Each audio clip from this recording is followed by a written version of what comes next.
Good morning, Paz. Hindi ko sure kung good ang morning ko kasi puyat ako. And si Mami. Ayan. So, unang-una kung baka isipin nyo kung nag-labor si Mami. Hindi naman. At safe woman po si baby. And pati kami po ay nagulat sa hindi namin in-expect na biglang ER na naman si Abby. So, na-emergency na-ER siya for the third time sa buong pagbubuntis ni Mami. Una is nung November dahil nanakit yung tiyan niya dahil sa sikmura. And then, pangalawa, nagkaroon siya ng bleeding nung December. Pero wala naman yung lahat yun walang apekto kay baby. Ngayon naman, kahapon, kami, yung usual na check-up lang namin. Pagbulag pa nga ako, di ba?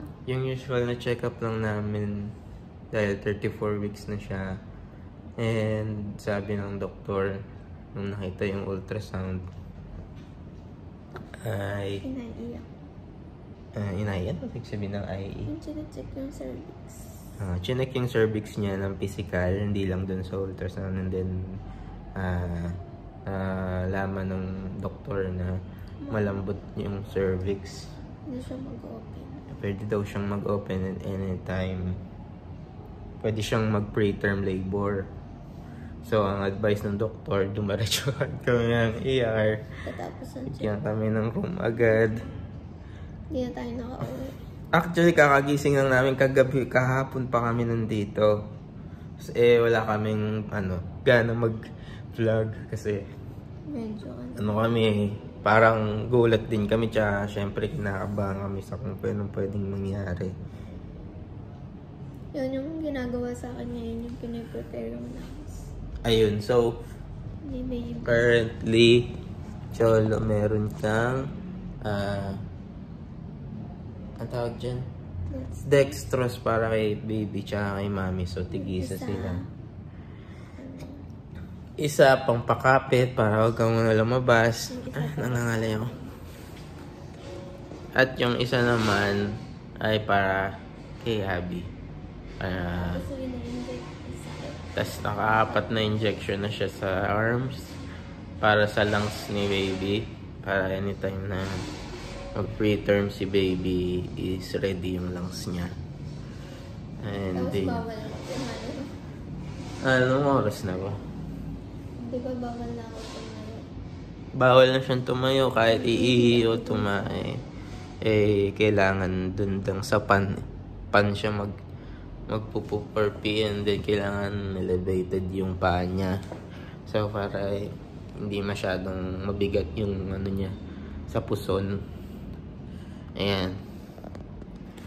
Tinutulugan. Ha? Di mo ipapahit at tinutulugan. Hindi pa namin alam kung kailan kami makakauwi. At kung sa totoo lang, ano pa rin kami yung hindi ko pa rin alam. Hindi namin expected. Wala siya sa plano. Isipin mo, yung past few weeks, nag-ready tayo ng mga ng mga gamit ni baby. Yung crib niya. Bago tayo magpa-check up, bumili na tayo. Bumili kami ng mga gamit. Mga essentials ni Abby. Kompleto natin kahapon din ang umaga, tapos bigla pag-check up. Okay, so sa mga nagwo-worry, so far okay naman si baby. And we hope lang na hindi matuloy yung sa tingin mo naman positive naman na walang mangyayaring ganyan. Hindi ko aabot naman. Okay, so kailangan pa namin ng 3 weeks. 3 weeks talaga. At least umabot pa siya ng 3 weeks sa 37 weeks bago magpahikat si Cholo, bago lumabas. At least doon alam namin malakas yung loob namin na kaya niya lang mag-survive on his own. Tapos na yung 2 kilo na rin kasi siya. So yung growth naman niya, tama, tumutugma naman sa timeline. Kaya siguro. baby siya, kaya yung paggalaw niya nakapektuhan niya. Talaga yung cervix. Sobrang lakas na sa mentado. Okay. Meron po siyang sariling bed. Meron po siyang tuntungan, oh.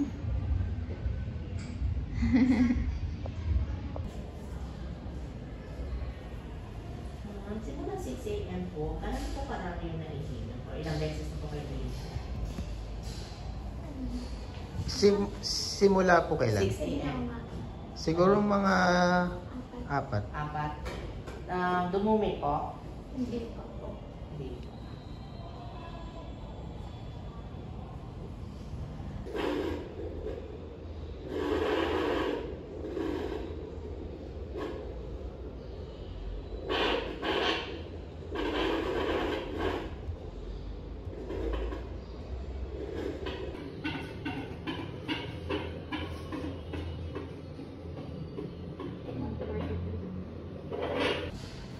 Ito po yung update. Pang 16 hours. Ibig sabihin, bukas, hindi pa makakauwi. Bukas pa yung matatapos eh. Hindi namin sure kung may kasunod pa yan. Hopefully, hindi na. Kasi mas okay talaga na sa bahay nagpapahinga si Abby. No? Nakatulog ko nga ayos. Pero okay din dito para namumonitor. Pero parang ganun din naman kung nasa bahay. Tapos higa lang. Hindi katulad nung halimbawa na-check yung na-stress ba siya. Tsaka pinipitag doctor naman tayo.